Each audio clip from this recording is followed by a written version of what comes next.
Com vocês, começando o Conexão MM5, programa que toda semana vai discutir os aspectos mais relevantes da conjuntura nacional e internacional com o camarada Léo Leal. Sejam bem-vindos.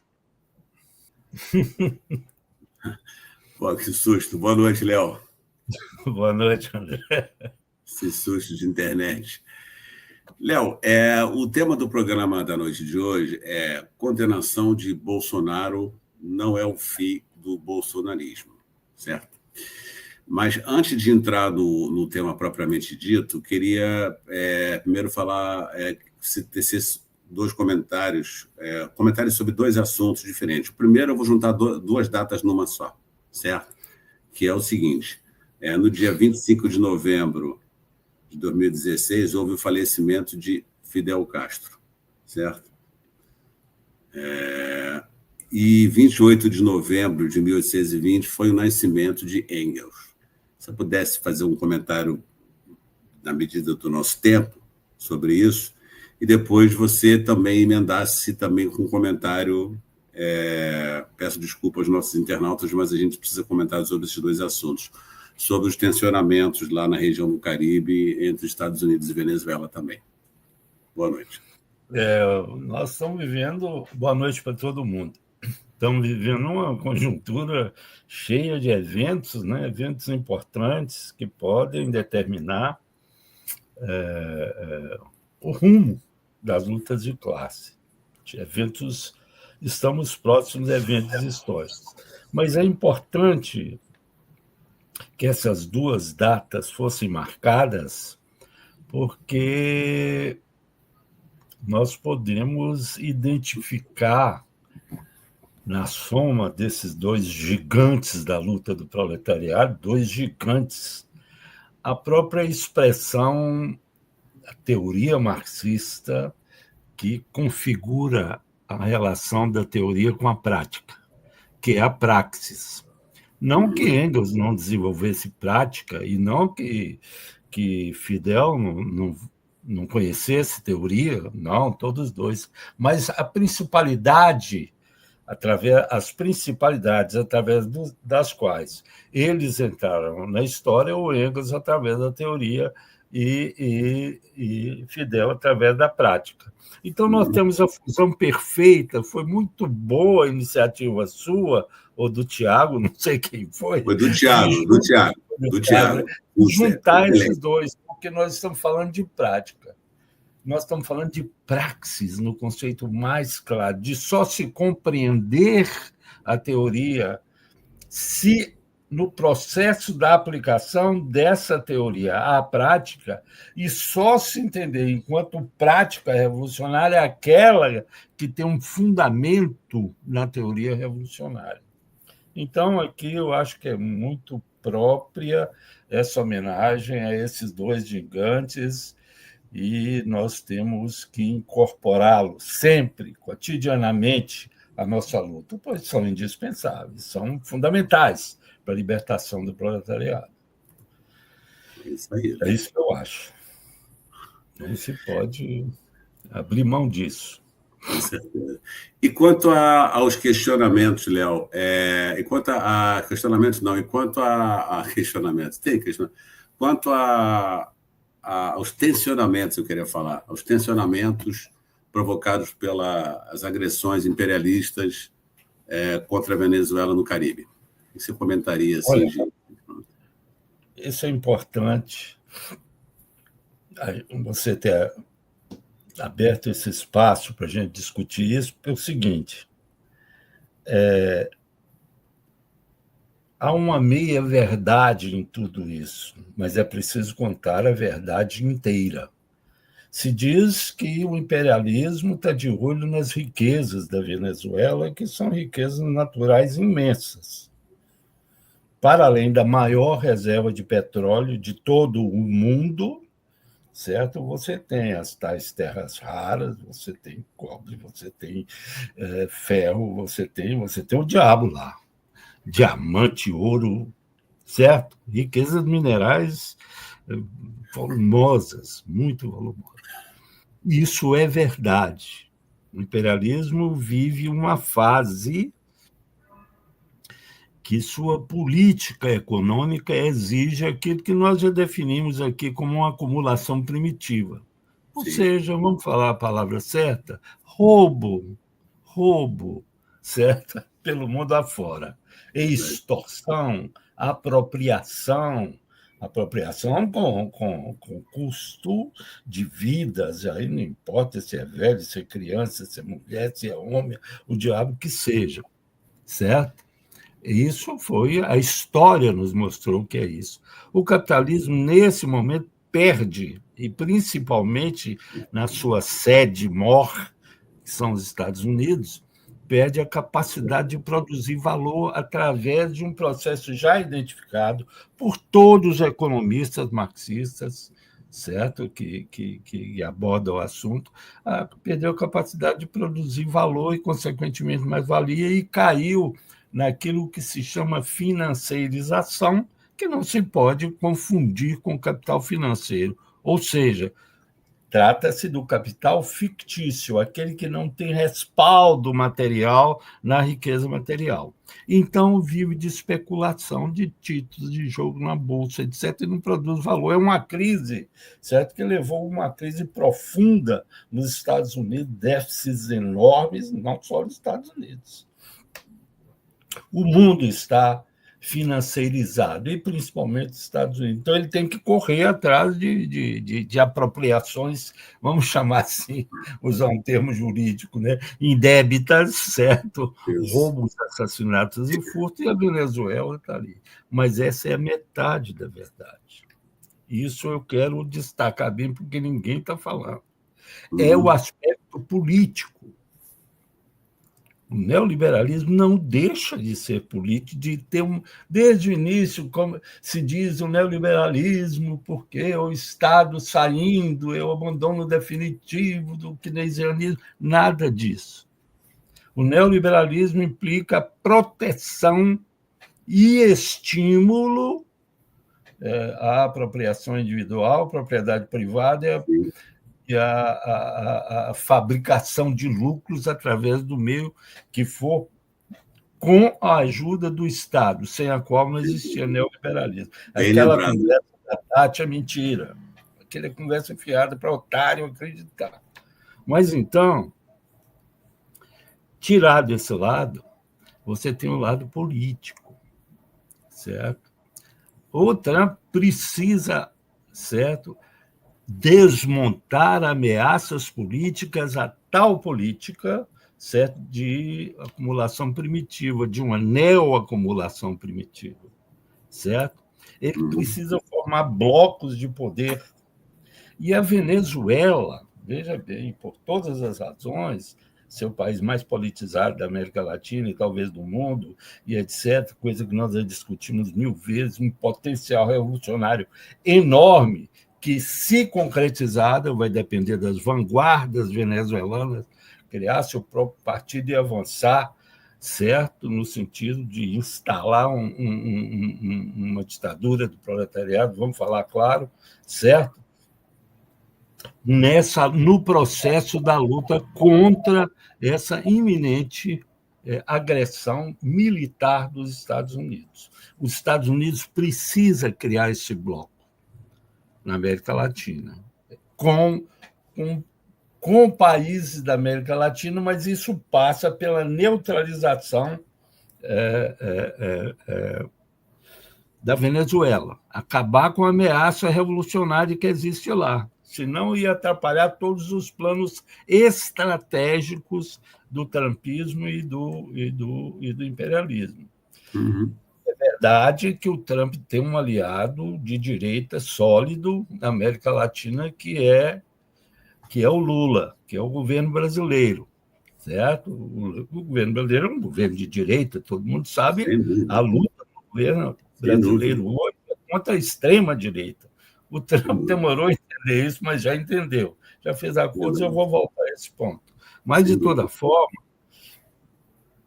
é preciso deixar claro, certo? Que mesmo com o apoio estratégico do Brasil, certo?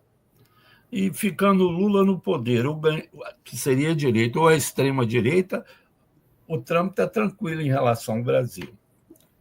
mas o Brasil não seria capaz de suportar uma onda revolucionária na América Latina que viria com a consolidação e a radicalização da própria Revolução Bolivariana na linha de uma ditadura do proletariado, certo? Então, ele já salvou a Argentina de um default, de uma quebra generalizada há pouco, comprou bilhões de pesos para defender a moeda, senão a Argentina já tinha afundado há 3 semanas, naquele caso do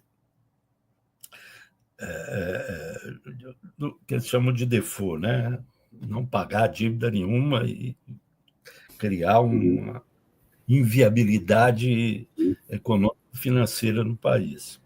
Mas ele já contornou lá a Bolívia, né? Nós vimos que chegou num ponto, e o Lula ajudou a derrubar o Evo Morales e botou aquele picareta, que agora foi seguido por um cara de direita, o Equador também. Então, essa disputa segue. Mas uma revolução na Venezuela certamente desencadearia um processo que quebraria, certo, essa hegemonia trumpista que é, insisto, uma coisa de volta ao século XVII, certo? Por isso que a gente fala em neoabsolutismo, chama de neoabsolutismo a política de Trump e o chama de Luís XIV dos tempos modernos, né?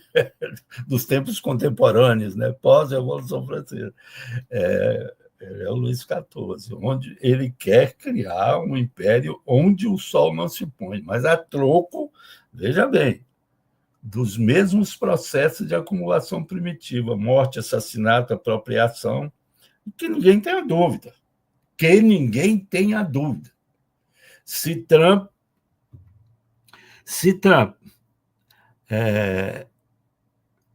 invadir a Venezuela e sair vitorioso, ele vai fazer um morticínio que Gaza vai parecer brincadeira. Que ninguém tenha dúvida disso.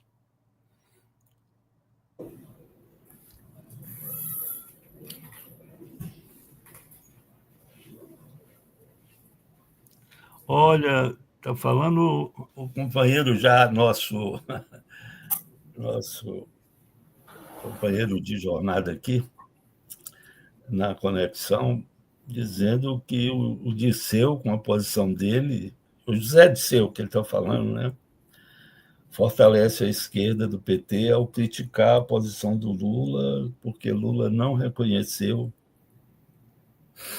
o governo venezuelano até hoje. Isso é verdade. O Lula é um agente de Trump, que fique claro isso. Mais uma vez, eu nem vou falar mais nisso. A história de que Lula convenceu Trump, isso é mentira. Ele, né, abriu as portas, para usar um termo, né, civilizado, adequado ao horário, ele abriu as portas para o Trump, inclusive para as terras raras do Brasil, o petróleo na Foz do Amazonas, tudo isso, certo? É um pacto estratégico de longo prazo, certo? Agora, eu respondo, não existe. A esquerda do PT é apenas o contrapeso para a direita dominante. Perderia legitimidade interna, certo? Se não tivesse o que se chama da esquerda do PT, eu me lembro do Walter Pomar, né, falando, está lá até hoje, convalidando, essa esquerda convalida essa caminhada do PT para a direita, e agora eu vou voltar isso para a extrema-direita. O PT está caminhando, veja bem, é uma jornada mais ou menos longa, mas no México nós vimos isso, na Alemanha dos anos 20 nós vimos isso, certo? No México, em todo o século XX, foi uma caminhada para a extrema-direita do PRI, e vai assim, e o peronismo caminhou para a extrema-direita, e Lula já está caminhando para a extrema-direita. Veja bem, eu estou falando uma coisa grave, certo? Então, companheiro Mires, eu não compartilho desse seu ponto de vista. A esquerda no PT apenas convalida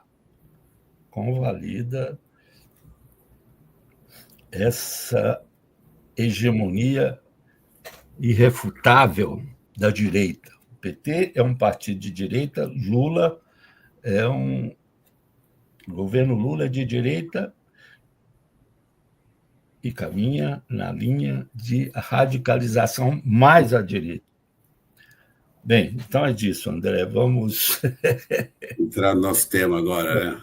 Então, a possibilidade de uma agressão à Venezuela, pessoalmente, isso aí não dá para a gente fixar uma posição de grupo, uma posição que fica muito no campo da especulação por falta de informações precisas. Mas eu acho que pode ser um pensamento otimista, falando em português, uma expressão conhecida em inglês, mas se Trump invadir por terra a Venezuela, ele vai ter uma derrota maior do que teve os Estados Unidos tiveram no Vietnã, certo?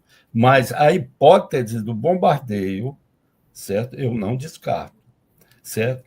Ele já fechou anteontem, né? Praticamente tentou um fechamento do espaço aéreo da Venezuela, certo? Falando, está perigoso, não vai lá não. A aeronáutica norte-americana disse isso, dos Estados Unidos, certo? Hoje o Maduro respondeu, olha, e algumas empresas, né, suspenderam voos. O que o Maduro fez? Para a Venezuela. O Maduro, hoje, certo, retirou, certo, o direito à concessão de essas empresas, a empresa brasileira Gol incluída, mas tem empresas europeias importantíssimas, certo? Tirou a concessão de essas empresas voarem para a Venezuela. Não sei como é que vai ficar isso, certo? Mas a verdade é essa. Eu acho a possibilidade que Trump vai tentar desestabilizar Maduro para botar a extrema-direita lá da Colina da Vida, do Gonçalves Urruti, aquela, como se diz lá no interior da minha terra, aquela catrevagem de quadrilheiros que ele quer botar no poder. Então, Léo, agora entrando obrigado pelos comentários aí, camarada. Agora entrando no tema, efetivamente, do programa de hoje, por que podemos afirmar que a condenação definitiva de Bolsonaro, né, ou seja, já com o trânsito em julgado, né, com ele começando a cumprir a pena nas dependências da Polícia Federal, por que a condenação de Bolsonaro não implica o fim do bolsonarismo? Não é o fim, não significa o fim do bolsonarismo. Olha, bolsonarismo ainda é a forma atual que assumiu aquilo que a gente chama de fascismo estrutural, que eu tenho chamado aqui. Ela assume formas políticas concretas. Quando você fala em fascismo estrutural no Brasil, você está falando de condições econômicas, você está falando condições sociais e ideológicas. Isso vai tipificar o fascismo estrutural, como nós já explicamos aqui várias vezes, certo? As condições econômicas, no geral, você pode falar a integração do Brasil aos Estados Unidos como economia dependente. Isso dá uma discussão larga, muito demorada, mas verdadeiramente comprovada pelos autores da teoria da independência. E você vê socialmente que durante a ditadura se criou uma classe média conservadora, brutalmente conservadora. Sem dúvida.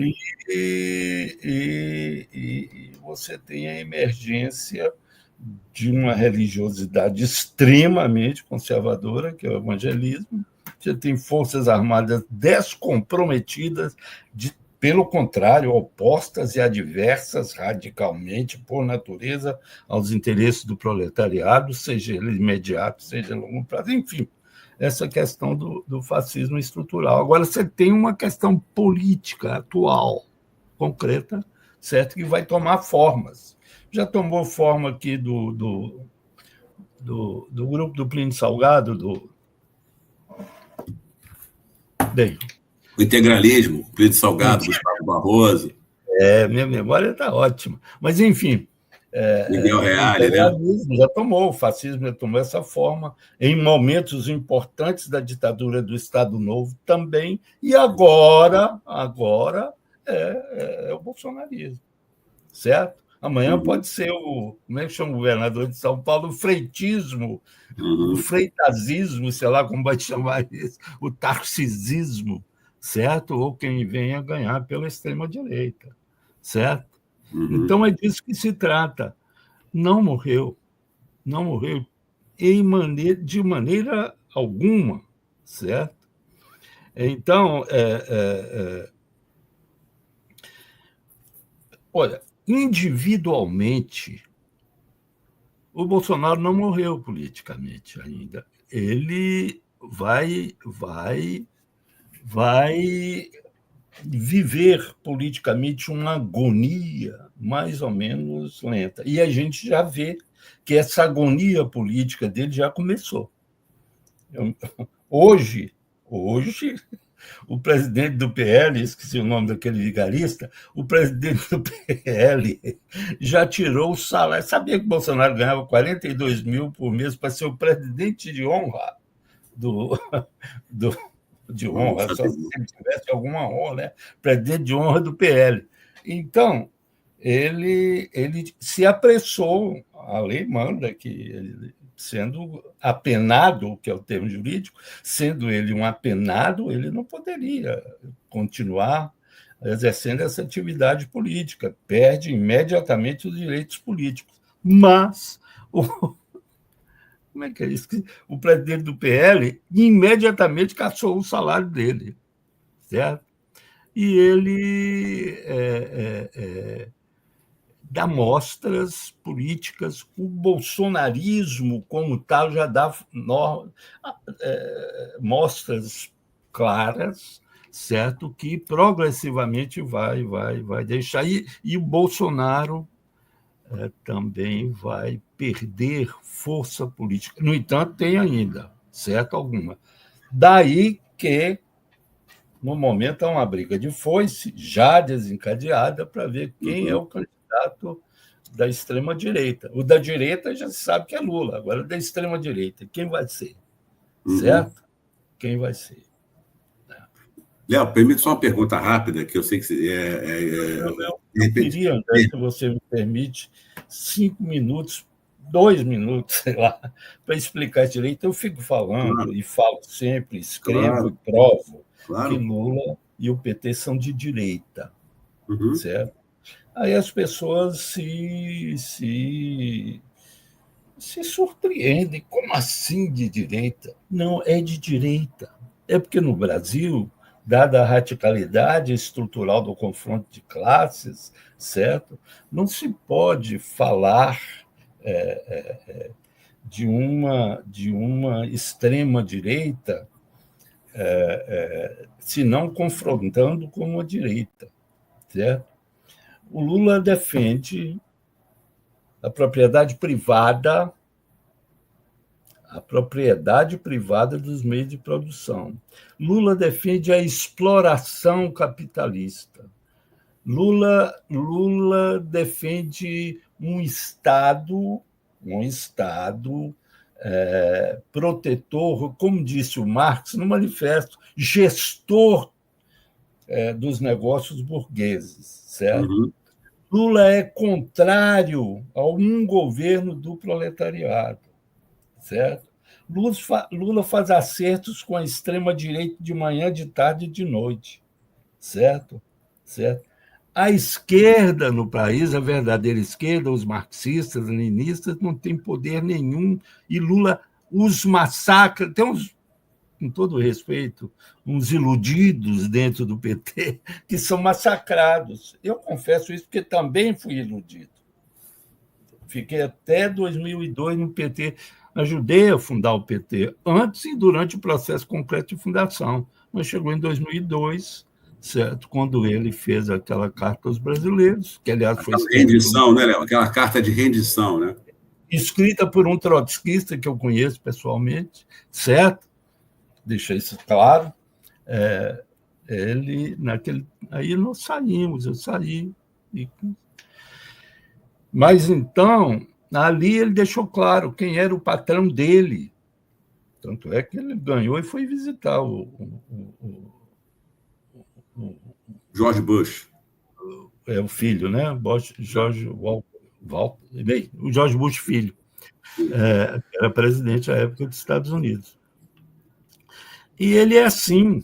Agora foi lamber as botas do Trump, etc. e tal. É uma pessoa, um cara de direita, oportunista, certo? Porque a política dele é de direita, certo? Só se pode pôr em prática uma política de direita quem for de direita. Sem dúvida. Caso Lula abusa em termos morais, em termos éticos, é uma pessoa deplorável, uma pessoa nojenta, asquerosa, certo? Manipulador, mentiroso, enfim, tudo isso. Então, mas o Bolsonaro... A sua pergunta, André, desculpa. Não, minha pergunta é rápida, assim, que, na verdade, eu estou entendendo que o raciocínio que você está colocando nesse programa hoje é muito interessante. Você está separando os fatores conjunturais dos estruturais, né? Uma coisa é a perda de relevância relativa do Bolsonaro no processo eleitoral, outra coisa, né, Léo? São os elementos presentes, fatores presentes na formação social que nos permite dizer que essa ideologia, o arcabouço ideológico do que conforma o bolsonarismo não vai deixar de existir, pode até se intensificar. Né? Interessante esse raciocínio, ajuda a gente a pensar mais. Eu vou repetir a lei histórica da sociologia política, certo? Os partidos de direita, nos períodos de crise, caminham para a extrema-direita. Há exemplos muito claros disso, e eu volto a dizer. O peronismo é um exemplo, o PRI mexicano é um exemplo, e o partido alemão, social-democrata, foi o exemplo talvez mais claro, que suportou, dando quadros, dando suporte material, fazendo olho grosso, suportou o crescimento do nazismo na Alemanha, certo? Então, praticamente se aliando ao nazismo. Não se tem notícia que o nazismo tenha perseguido o Scheidmann, os dirigiu o Noske, aqueles assassinos do Partido Social-Democrata Alemão. E o Lula começou o social-democrata, mais ou menos. Na realidade, ele sempre foi um oportunista, né? Mas começou o partido exercendo isso é muito claro. Os teóricos importantes já estudaram isso, historiadores. Agora, a esquerda brasileira, oportunista, faz de conta que não vê. Ele é analfabeta também, vamos falar a verdade, politicamente, né? São analfabetos políticos. Tem títulos universitários que você pode encher uma sala só com os diplomas que eles têm, mas politicamente são analfabetos políticos. Então, eles fazem que não vê, oportunista também. Bem, então, é disso que se trata, essa articulação, né? Mas o Bolsonaro não...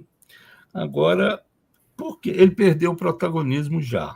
Não é mais o protagonista político do campo fascista, com a prisão dele, certo?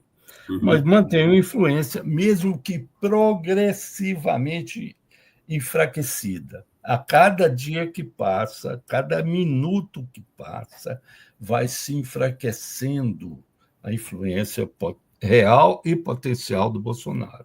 Mas ainda tem hoje, certo? Tanto é que aquele picareta de São Paulo não perde a oportunidade para falar que está do lado dele. E os ratinhos, olha o nome do cara, Ratinho. Cara. O Ratinho, o governador do Paraná, da vida e outros, certo, estão junto dele, certo? Mas progressivamente são afastando, inclusive o presidente do partido dele, certo? Que já se afastou, jogou ele para as feras, tirou o dinheiro dele. Parte, né? Que ele deve ter milhões que ele deve ter roubado. Mas ele perdeu e o bolsonarismo, é importante dizer isso, ele não sobrevive. Isso é muito importante. Ele não sobrevive sem um líder político vivo que simboliza essa causa. Ele passa alguns períodos. No tempo da ditadura, nós tivemos todos os generais, inclusive o Figueiredo simbolizando isso, o Médici, etc. e tal, certo? Com a queda da ditadura, nós tivemos um amortecimento, mais um florescimento, né, por baixo dos panos do fascismo, baseado no fascismo estrutural. E quando chegou a vez da eleição, Bolsonaro ganhou. Agora é necessário esse líder, certo? E Bolsonaro não é. Por isso que tem gente correndo e dividindo o partido. Uma coisa tragicômica. Hoje, o filho do Bolsonaro, aquele imbecil que está nos Estados Unidos, já falou que importa pouco o que acha, se ele está dividindo o partido ou se não está. Não sei se você viu essa matéria, André. Não vi, não. Ele falou que não importa, eu faço o que eu quero. Não é que ele esteja dividindo o partido, o PL, né? Ou dividindo o bolsonarismo, já está dividido. Já está dividido. Rei morto, rei posto. Eles estão nessa correria agora. E o tempo passa, viu? Então, é preciso que eles corram logo, mas é um dilema, certo? Não pode correr muito, certo? Para perder o apoio do pouco que o Bolsonaro pode dar. Se correr muito depressa, vamos supor, só rapidamente, André, se o Tarcísio vai com muita sede ao pote, ele perde o apoio que o Bolsonaro ainda pode dar. Aí ele vai votar o Bolsonaro e ele assume perante o bolsonarismo, esses reacionários mortais, certo? Dessa classe média louca, certo? Ele vai perder, vai ser chamado de traidor, o Bolsonaro estava lá, ele rompeu, coitadinho do Bolsonaro e tal, certo? Mas se ele deixar para depois, um outro aventureiro vai meter a mão na coroa, você entende como disse o Pedro II, certo? Então é isso. Então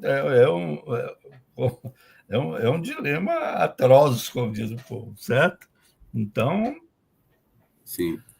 Vamos ver como fica isso. Até para assistir de longe é até engraçado essa briga de. E o movimento de reorganização, né, Léo? O movimento de recomposição das forças de extrema-direita, né? É briga de caranguejo, certo? Eles ficam comendo uns aos outros, no fim, não se sabe como, não sobra. Não, mas vai sobrar. Falando sério, um deles vai ganhar. Dizem que o Ratinho Júnior está despontando aí com articulações, mas vamos ver.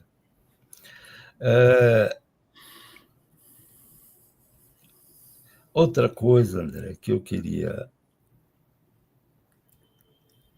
destacar nesse processo de condenação foi o papel lamentável da mídia, da grande mídia. Sempre é lógico que essa mídia brasileira, a grande mídia, é uma vergonha, é uma coisa suja, podre, os analistas todos vendidos a partir de salários e privilégios, é uma coisa muito séria. Eu conheço porque já estive lá, hein? Chegou num tempo eu falei, não, eu tenho que sair, eu saí fora, mas conheci, certo? E também estudo, mesmo que não estivesse, qualquer um pode estudar e ver, né?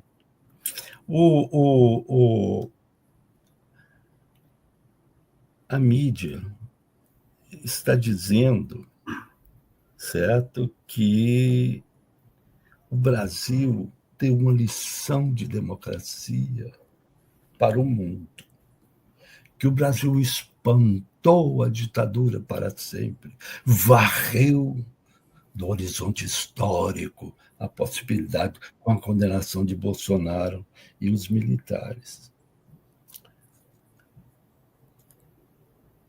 E atribui, puxa-sacos que são, atribui a Lula manobras que a Lula nem fez, certo? Naquela pressa que a grande mídia, vamos dizer, Globo, CNN, Folha de São Paulo, dá os nomes, né? Estado de São Paulo, a grande mídia, ela está apoiando o Lula, está fechada com a direita, não está fechada com a extrema-direita, certo? Então, fala que Lula faz chover, etc. Mas, então, que história é essa? Será que eles não são capazes de refletir um segundo, não quero 2, não, 1 segundo, e ver que nós tivemos isso em 45, tivemos isso em 84. Você se lembra de 85? Porque a democracia e tal, e todo mundo de amarelo, etc. e tal. Depois Bolsonaro é eleito. Certo? É assim que é. Então, veja bem, que varreu, que nada. É um episódio de um equilíbrio instável. O poder político num país subdesenvolvido, no caso do Brasil, também é instável. É uma alternância agora, certo? Não se pode falar em esquerda, certo? De direita e extrema-direita, direita e extrema-direita. Você pode rigorosamente, eu quero saber, falando sério, não é conversa de botequim e de puxa-saco, não. Eu quero saber quem foi o governador de esquerda que o Brasil já teve, ou o presidente de esquerda que o Brasil já teve. Não teve. Todos, Tancredo nem chegou a tomar posse, todos eram e são defensores da livre iniciativa, da escravidão assalariada. Certo? Isso não é esquerda em lugar nenhum. Vão recuperar a dignidade. Bom conceito de esquerda, né? Do que se considera como esquerda. Né? Vão recuperar a dignidade. Você tem que somar poder proletário com a extinção da propriedade privada dos meios de produção para se dizer de esquerda. Esses 2 itens são fundamentais. Então, você é um enganador ou ignorante, analfabeto político, como eu falei. Mas, por favor, vamos falar sério, isso não é brincadeira. O Tiago está perguntando aqui se o Jango poderia ser considerado de esquerda, o João Goulart. Não, o João Goulart é um homem de direita moderado, bem intencionado. Não significa que não tem direita bem intencionada. Dentro do PT está cheio de direita bem intencionado. O Jango era um cara coerente, certo? Era um cara...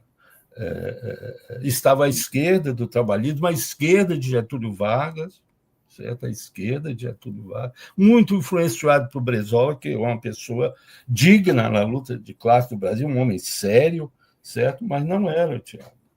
Hoje, eu proponho que a gente recupere o rigor conceitual da palavra esquerda, certo? Do rigor conceitual.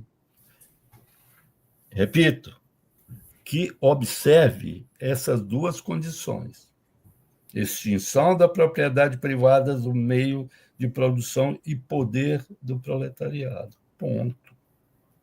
Fora disso, não é esquerda. Não é esquerda. Certo? Então, o Jango, que particularmente merece o meu respeito, certo? Por ser uma pessoa íntegra, etc. Como tem gente no PT que merece meu respeito, você sabe disso. No PSOL também tem gente que merece meu respeito, certo? Mas não são de esquerda. Sim.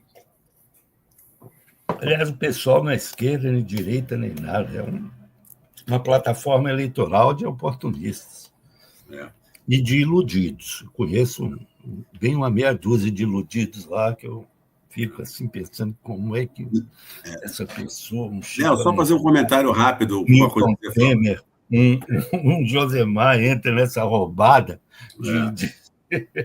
de pessoal. Fala. Não, só um comentário rápido que tem a ver com a nossa análise. Interessante, né? Como a imprensa, não só no Brasil, mas no mundo inteiro, tem esse discurso, né?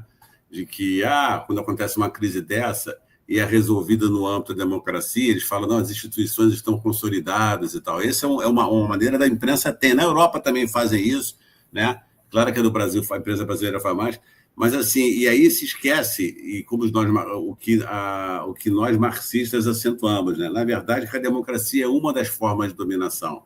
Existe a ditadura tradicional e existe o fascismo. E se a burguesia, amanhã ou depois, por determinantes conjunturais, tiver que lançar a mão disso, ela vai fazer. Então, não existe, por pressuposto, institucionalidade consolidada nenhuma. O que existe é a necessidade que o poder burguês tem de garantir a sua reprodutibilidade. Se for por meio da ditadura, se for por meio do fascismo, da democracia, ele o fará. Indiscutivelmente. Indiscutivelmente. É disso que se trata. Como a história tem comprovado, né, André? Como a história tem comprovado. Agora, um fato indiscutível é que Lula se fortaleceu com as condenações, com a condenação do Bolsonaro, com a condenação dos outros milicos e daquele secretário de segurança, enfim, do cara da Polícia Federal. Sim, se fortaleceu.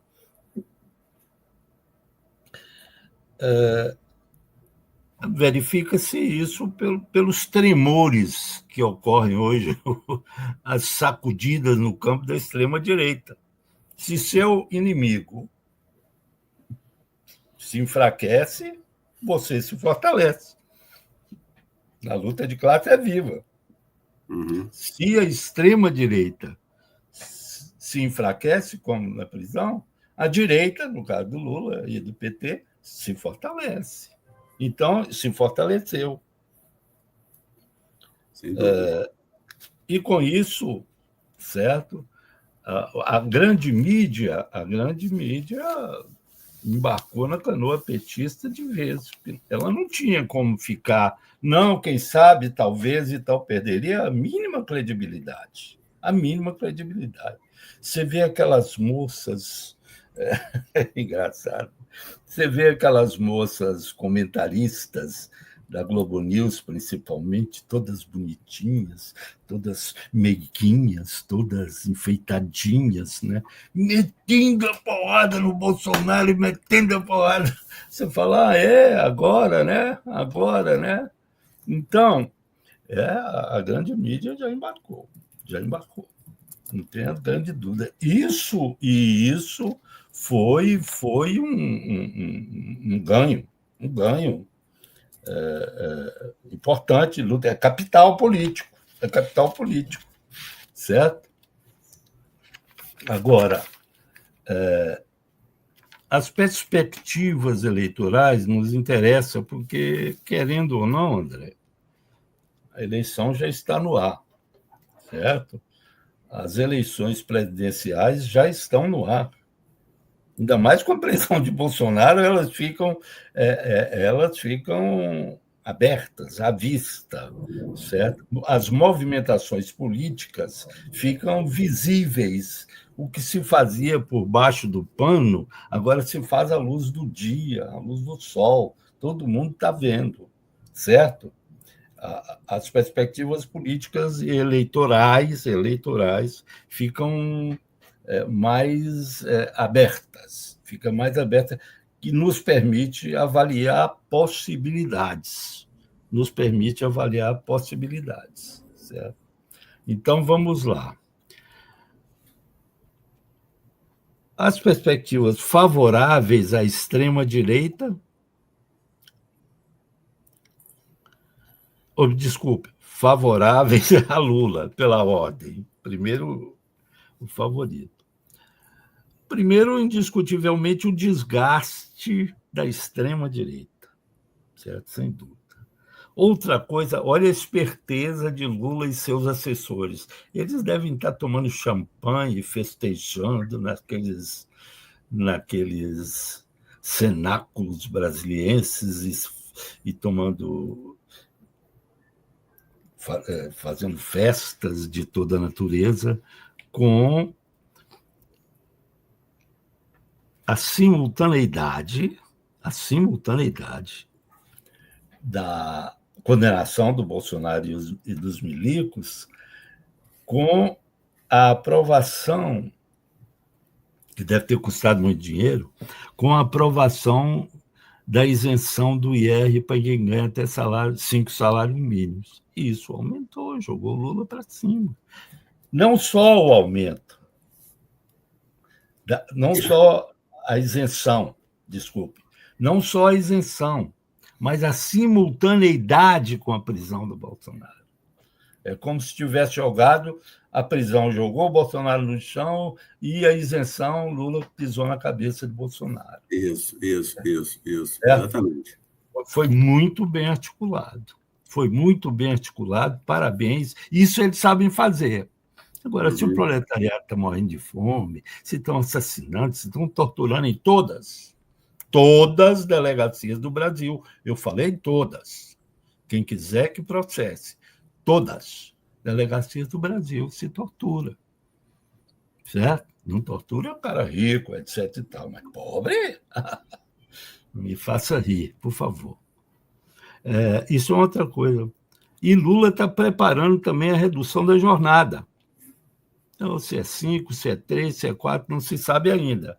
Mas é objetivo, veja bem, em cima ainda desse processo que eu acabei de falar, desse processo de tremores na extrema-direita.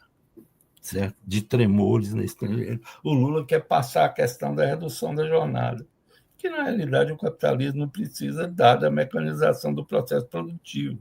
Certo? Isso era para ter feito sem atrapalhar nada, como já tem na França, nos Estados Unidos. Certo? Isso que o Lula vai dar. Oh, que maravilha! Cascata, mentira, oportunismo, palhaçada. Certo? Bem.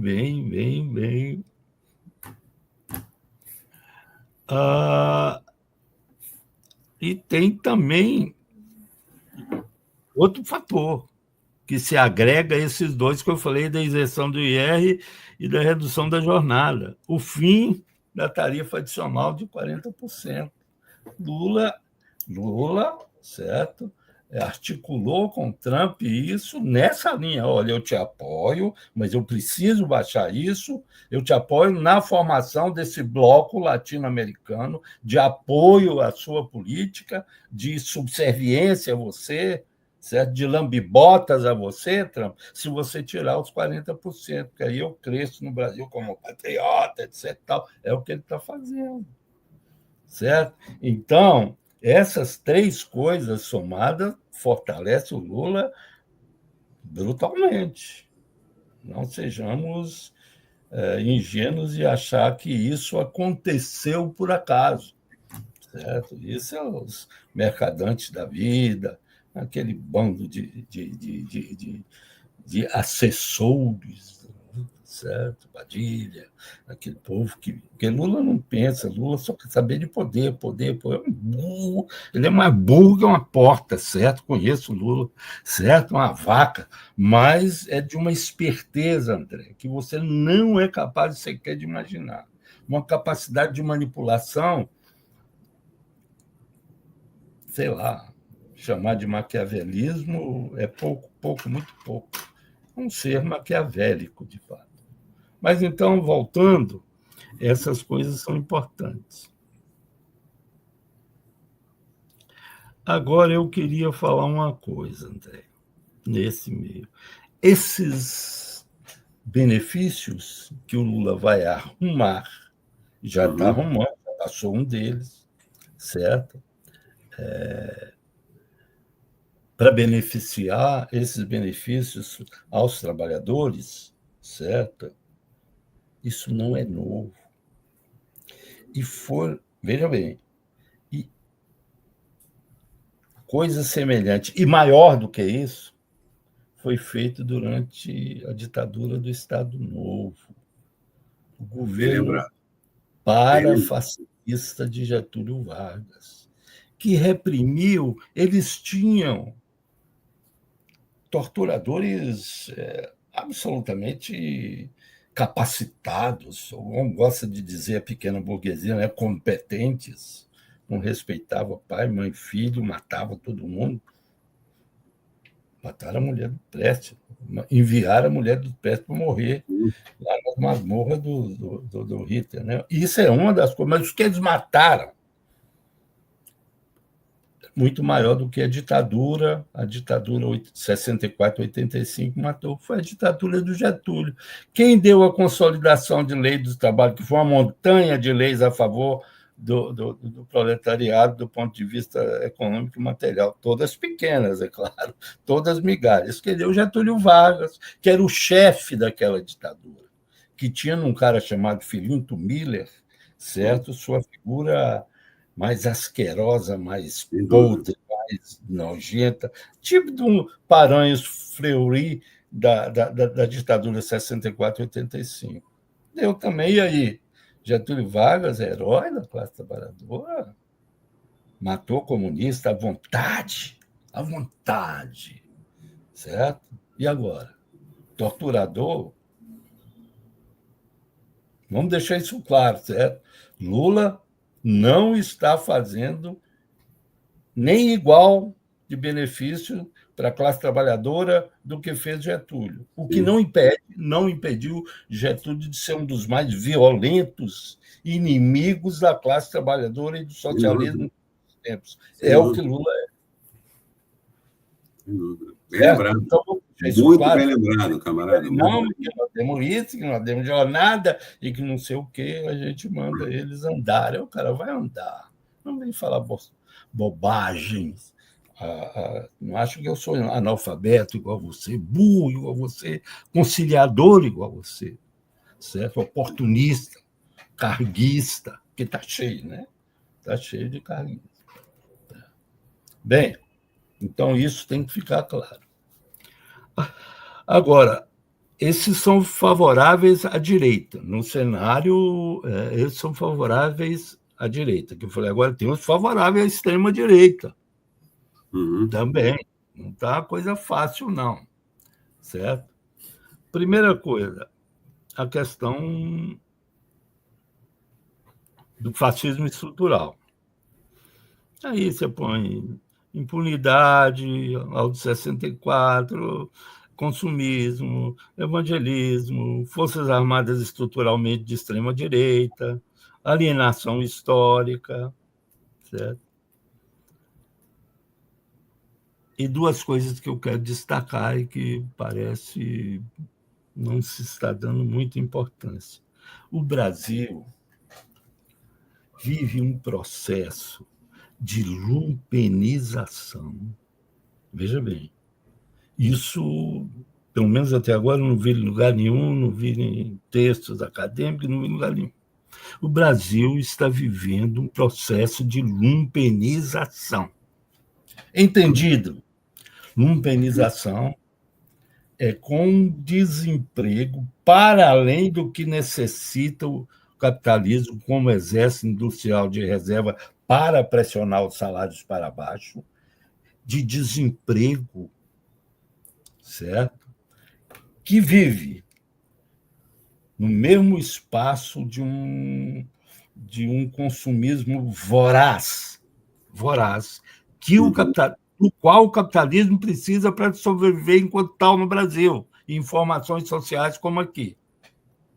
Certo? Então, esses desempregados crescem na ilusão, vem empreendedorismo, falsa cultura, música e crime organizado, para fazer parte dessa festança diabólica, desse festim diabólico, que é o nome de um filme da década de 50. Sim, certo? Conheço. Isso é um festim diabólico. Essa lumpenização, ou seja, se cria o crime organizado, é daí que vem o crime organizado. É daí que vem o crime organizado. Não se combate o crime organizado sem combater e extirpar essa ordem socioeconômica que tem no Brasil. Certo? Então, eu queria falar disso, o processo de lumpenização que se vive no Brasil. certo? Dinheiro, gastos a e toda hora. E aí vem, nesse espaço ideológico, uma coisa de, além da lumpenização, que resulta no tal crime organizado, que tem objetivos puramente econômicos, mas nesse mesmo espaço ideológico vem essa enxurrada de crimes bárbaros que cotidianamente acontece no Brasil e ninguém sabia. Ontem mesmo um sujeito matou a própria mãe e botou fogo, cortou o dedo para poder tirar dinheiro dela sei lá onde, no banco. Certo? Olha para você ver. Porque qual o espaço político, ideológico, que surge esses crimes bárbaros? Cada dia tem um mais bárbaro do que o outro no Brasil. No Brasil, em todo o Brasil. Do Rio Grande do Sul ao Rio Grande do Norte. Certo? Da Paraíba ao Amazonas. É verdade.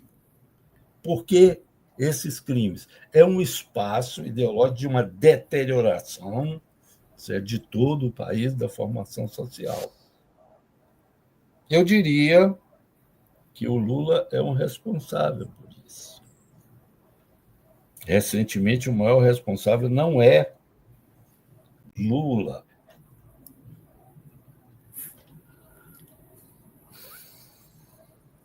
Roubou a ideologia da classe trabalhadora e atrelou essa ideologia aos interesses da burguesia, através de ganhos pessoais e de ganhos para seu grupo, o PT, certo?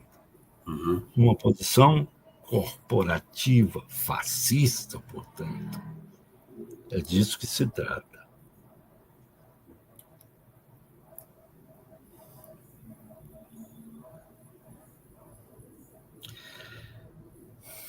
É isso mesmo. Não tem como. A situação do Brasil é gravíssima. É gravíssima, Léo. É gravíssima. É gravíssima. O Brasil está grávido do bebê de Rosemary, cara. É verdade. Essa situação vai parir, pode, se nós não conseguirmos combater. E começa por combater Lula. Uhum. Bolsonaro já era. Vai parir um diabo. É como aquele filme, né? Aquela peça do Brecht, né? O Ovo da Serpente. Isso, não, é um filme do sueco. Como é que chama o sueco? Esqueci o nome dele. Ingmar Bergman. Bergman. É o Ovo da Serpente. O Brasil está chocando o ovo da serpente nesse momento. O Brasil está prontinho para o fascismo, né, como formação social. Exatamente, né? Mas para usar uma imagem literária, num cinema de qualidade e tal, o Brasil está chocando o ovo da serpente. Para falar de outro filme, está gestando o bebê de Rosemary. Certo? Falando de cinema, que todo mundo conhece mais. Uhum. E outra coisa, favoráveis à extrema-direita, é preciso destacar isso também. Os governadores, André. Você tem aquele traidor no Rio Grande do Sul, um homem sem moral, assim, que conseguiu trair o Dória, certo? De São Paulo. Sem dúvida. Aquele Leite, aquilo, não estou falando nada pessoalmente, nem moralismo barato. O cara é um espertalhão de extrema-direita perigoso, vagabundo, aquele sujeito. Aí você vai subindo, certo?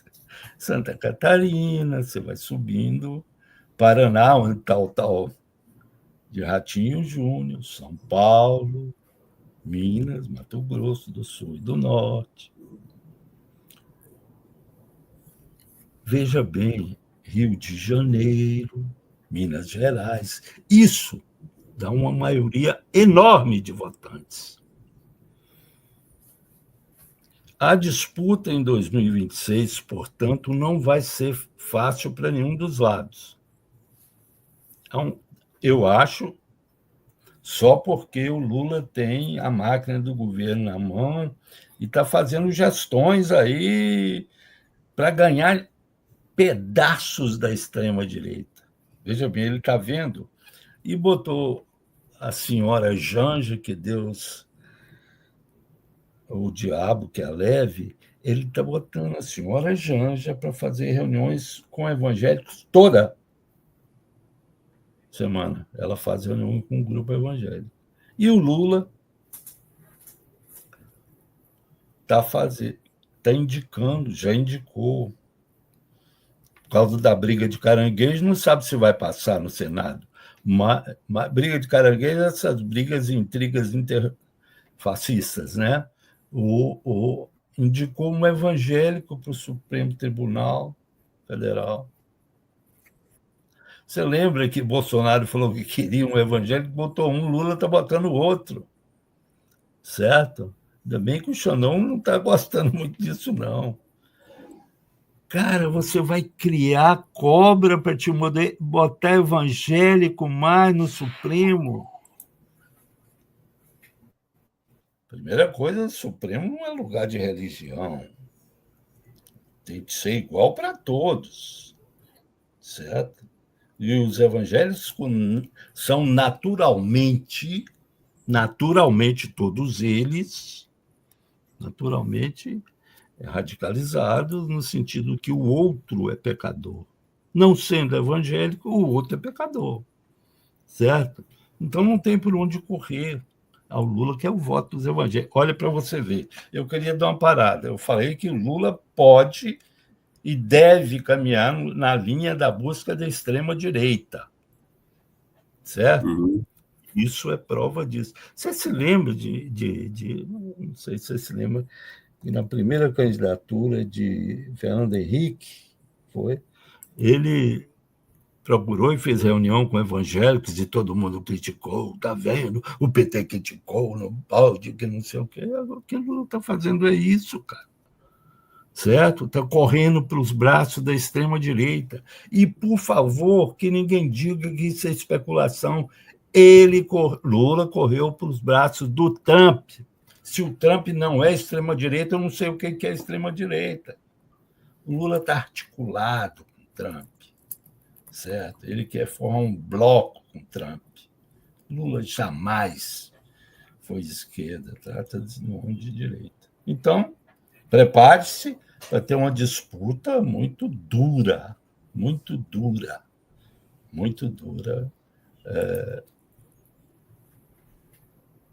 nas próximas eleições. E André, eu vou adiantar uma posição pessoal, certo? Eu queria discutir depois. Eu acho que a gente tem que discutir se faz diferença entrar um Lula ou um Tarcísio da vida. Certo? Eu acho que essa é a pauta que a esquerda tem diante de si. Sim. Não é aquela coisa automática. Vão apoiar o Lula porque lá vem um... direita ou extrema-direita. Certo? Eu queria botar essa discussão. Eu queria levantar essa discussão. Sem dúvida. Embora eu já tenha uma opinião pessoal. Eu também tenho, não vou colocar aqui, mas eu também tenho a minha. Eu não sou doutrinador, eu não sou pastor evangélico para ficar falando e dando ordem, etc. Eu acho que tem que discutir isso, essa é a pauta. Para a revolução, vai fazer diferença? Pode ser que pessoalmente, para nós, bem, para cada um de nós vá, mas no interesse da revolução, eu acho que tem que se discutir sob a perspectiva do interesse da revolução proletária. Fico por aqui, André. Tá, joia, Léo. Muito obrigado aí, camarada, pelas explanações, pelas reflexões. Quero agradecer o suporte inestimável do Tiago, né? A participação aí do Ramires e de outros internautas que venham assistir esse programa, pedindo mais uma vez, quando eu faço ao final, sempre, de cada programa, que aqueles que ainda não o fizeram se inscrevam no nosso canal do Movimento Marxista 5 de Maio no YouTube e também nos sigam no Instagram, né? Tá aí o Thiago botou no Instagram, onde tem os cortes, ou seja, são vídeos mais curtos para as pessoas poderem assistir. É isso, né, Léo? Semana que vem estaremos aí com mais um programa. Temos mais. Temos mais. Um abraço. Outro. Um abraço para todo mundo.